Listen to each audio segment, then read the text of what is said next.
আসসালামু আলাইকুম। সকালবেলা সম্রাট মামাকে ঘুম থেকে ডেকে আমাদের যে ভ্যান আছে, ঠেলাগাড়ি যেটা, সেটি আমি নিয়ে মাল্টা গার্ডেনের দিকে রওনা হলাম।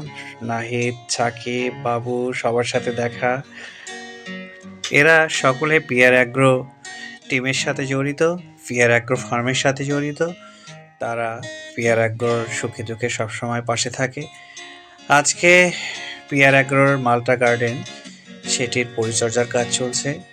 অনেক আগাছায় ভরে গেছে এবং আগাছা এত পরিমাণ হয়েছে যে আগাছার কারণে অনেক গাছে পাতা হলুদ হয়ে গেছে, যেটা গ্রিনিং সাইট্রাস গ্রিনিং রোগের একটা লক্ষণ। তো অনেক গাছ এরকম হয়ে গেছে। মোটামুটি আমার একটু সন্দেহ লাগতেছে যে এবার কী যে হয়। তো দর্শক, সকলে আপনারা একটু দোয়া করবেন যাতে এই রোগটি সঠিকভাবে প্রতিকার করতে পারে।